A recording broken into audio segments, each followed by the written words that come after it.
Can a Catholic practice alchemy and or the Hermetic Arts, in parentheses, invocation of angels and the like? Is that what Hermetic Arts are? Invocation of the angels? What he's speaking of specifically there is theurgy. Well, certainly they did. Up until... Certainly they did. Well, up until the 1500s, all alchemists were Catholics. Wow. What did you think they were? Presbyterian? Well, Solange Hertz, reading her, she seemed to say that alchemists had a root in Satanism and that their first goal was to transmute other substances into gold. Well, yes, and yet others will tell you that it was a question of transmuting the earthy and low into the heavenly and high. Yeah. Which is quite a bit different from merely turning lead into gold. Okay, I think she was connecting it also. She made a connection, I believe. I could be wrong, but I believe she made a connection to Gnosticism, too. Yeah, she did. But how well that would hold up historically is another question.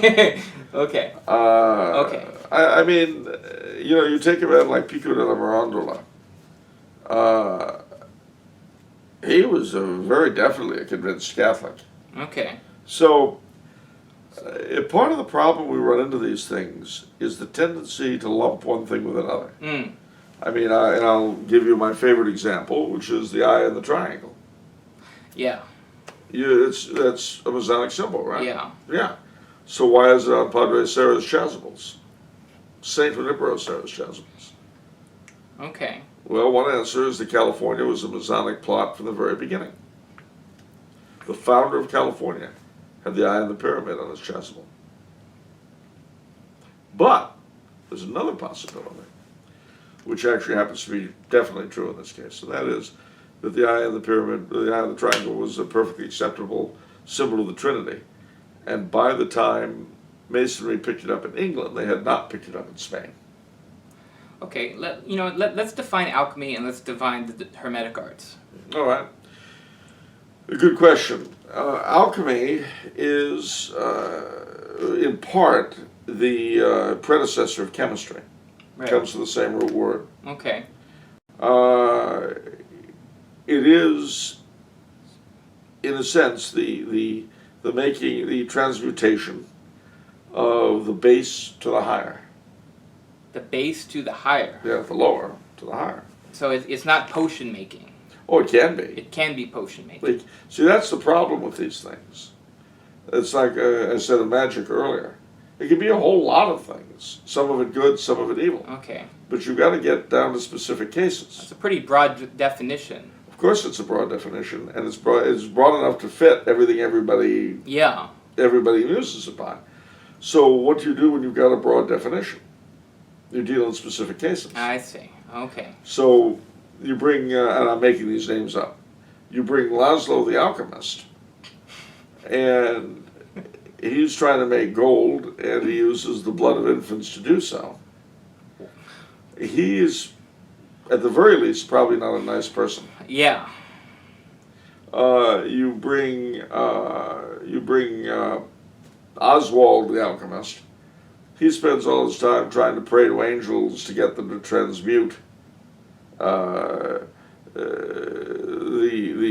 ordinary life he lives into something of heavenly bliss. Wow, that's pretty abstract. It is abstract, and yet you can see the analogy between the two. So alchemy can be abstract like that? It's not some concrete process? It can be. It's analogical. Okay. You see the analogy. You know what I mean by an analogy? Yeah. Okay. Something is like something, but it's not like something else. So, the transmutation of the base, the low, to the higher. Okay. Now, some will claim, and I don't know if they're telling the truth, that's the other fun part, because you're supposing that everybody involved is being upfront and honest. That's a whole other story. Okay. But, for some alchemists, it was all about the lead into gold. For others, it was all about leaving behind the dross and grossness of this life of ours and achieving heaven while still alive. Okay. Now, that's abstract, but you see the analogy between the two. Right, of course. Now this is why people like Carl Jung and all those guys pore over alchemical texts and all that sort of thing, looking to see them in that light. Interesting. Now, not being a great student of alchemy myself, to be honest with you, as our friend the gym occultist will tell you, I have a Frater Speedo, whatever his name was. That wasn't his name. Anyway, whatever it was. I do have a basic knowledge of these things, but I would be lying if I told you that I'm a specialist or have ever done anything alchemical myself. I haven't. But I know the history of these things. And I know that the same historical facts can be interpreted in many different ways. So Solange was certainly very much a part of one school of history that dealt with alchemy and looked at it that way. Yeah. And those are the conclusions they've come to. Yeah. On the other hand, you've got people, and Jung comes to mind, who saw it in just about the opposite way. Interesting. Now, if you were to ask me which is right, I don't know.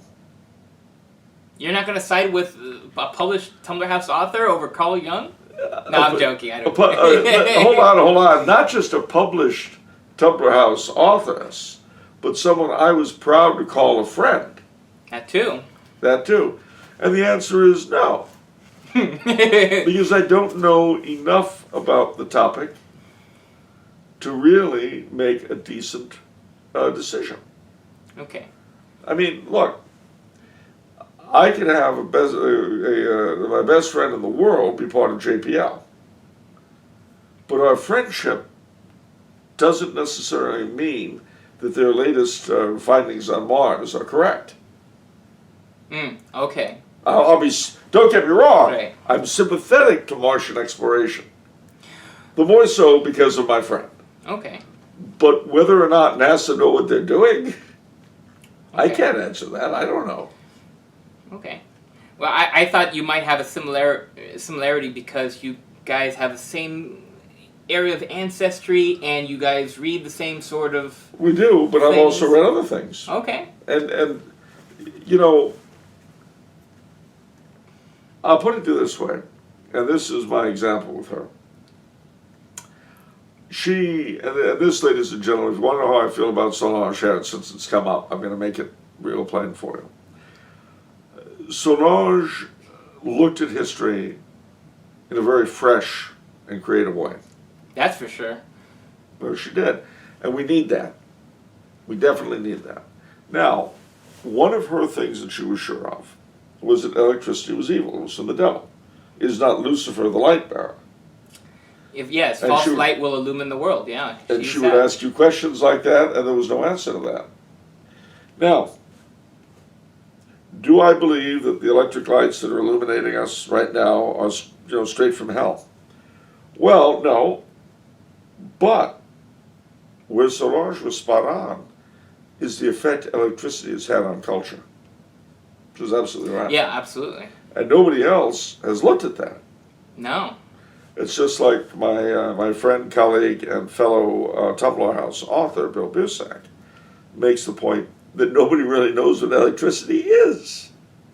So he's right. Nobody does. We use it, we harness it, we know what it'll do for us. You're seeing me because of electricity.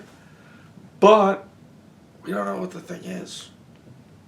So, if you were to ask me, was Solange right or wrong about electricity? I would say to you, I don't know. Okay. And I don't. I don't think she was, but that's not the same thing as saying that I know definitively that she was out to lunch on this. I think she's wrong. I think she's wrong. I don't think power is inherently evil, and that's ultimately what electricity is. So, power, more often than not, is used for evil, but power itself is not evil. Maybe yes, maybe no.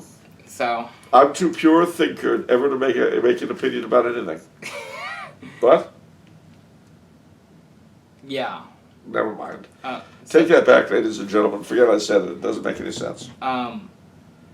So let's go to the second thing, the Hermetic Arts. All right, well, That comes from Hermes Trismegistus, an Egyptian character, whom some claim was a wise sage, others a god. But Okay. his basic teaching, and mind you, I'm taking one sentence out of a ton, is as above, so below. Oh, yeah, I've heard that. Yeah, and what it means basically, on the one hand, is that the heavens reflect the earth, or the earth are an image of the heavens. This isn't quite as weird as you might think when you think of Genesis and our Lord saying, let us make God in our own image. Not let us make God, let us make man in our own image. That in itself gave rise to a huge number of different schools. Remember some time ago I talked about Catharism and all that, and all the schools they had broken into, and Gnosticism and all. Same stuff with Hermeticism, in the sense that the one basic thing that all the Hermetic schools have in common is that. Now some of them saw from that a need to practice magic. Others said, oh, no, to practice magic would be a total violation of the principles of Hermes. And so it goes. Now, which of them were the truer to real Hermeticism? I can't tell you, because I'm not in a position to know. I'm not a Hermeticist. But I do know that the basic notion there that the spiritual is as or more real than the physical is absolutely true. That part's quite true. And the notion that the reason why they would go into magic and this sort of thing is because for some of them this was a demonstration of that very principle. The fact that words can alter reality shows the prevalence of the will and the intellect over the physical. Okay. So, but does that mean I think they were all great and all wonderful? No. Okay.